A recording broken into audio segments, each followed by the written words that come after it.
ദേ ഈ നെക്ലസ് നോക്കിക്കേ, എന്തൊരു പൊലിമയാണല്ലേ. Stylish look and feel.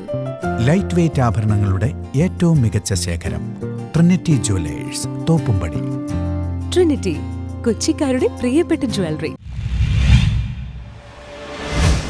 കോതമംഗലത്ത് പോളിംഗ് സമാധാനപരം.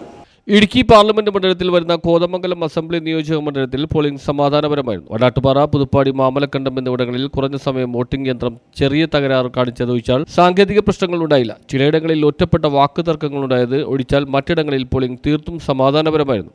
എല്ലാ പോളിംഗ് സ്റ്റേഷനുകളിലും രാവിലെ മുതൽ വോട്ടർമാരുടെ നീണ്ട നിര കാണാമായിരുന്നു. അതുകൊണ്ട് തന്നെ രാവിലെ മുതൽ 12 മണി വരെയും ഉച്ചയ്ക്ക് 2 മുതൽ വൈകുന്നേരം വരെയും നല്ല തിരക്കാണ് അനുഭവപ്പെട്ടത്. ഇടുക്കി പാർലമെന്റ് UDF സ്ഥാനാർത്ഥി advocate Dean Kuriakose Paingottoor Kulappuram Saint George LP school ബൂത്തിൽ കുടുംബത്തോടൊപ്പം വോട്ട് രേഖപ്പെടുത്തി. LDF സ്ഥാനാർത്ഥി അഡ്വക്കേറ്റ് ജോയ്സ് ജോർജ് ഇടുക്കി വാഴത്തോപ്പ് മുളകുവള്ളി അംഗനവാടിയിലും വോട്ട് രേഖപ്പെടുത്തി. NDA സ്ഥാനാർത്ഥി അഡ്വക്കേറ്റ് സംഗീത വിശ്വനാഥൻ തൃശൂർ വടുക്കര ഗുരുവിജയം LP സ്കൂളിലാണ് വോട്ട് രേഖപ്പെടുത്തിയത്.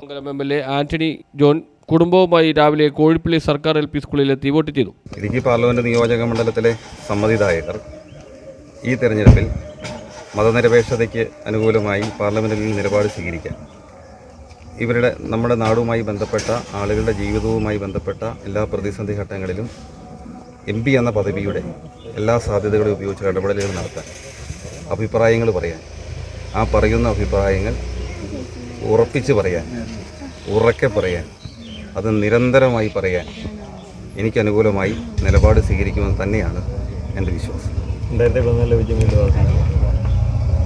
ഉറപ്പായിട്ടും ഈ തെരഞ്ഞെടുപ്പിൽ ഈ പാർലമെന്റ് നിയോജക മണ്ഡലത്തിൽ ഇടതുപക്ഷ ജനാധിപത്യ മുന്നണി ജയിക്കും, ഒരു സംശയവും. News bureau, Kothamangalam.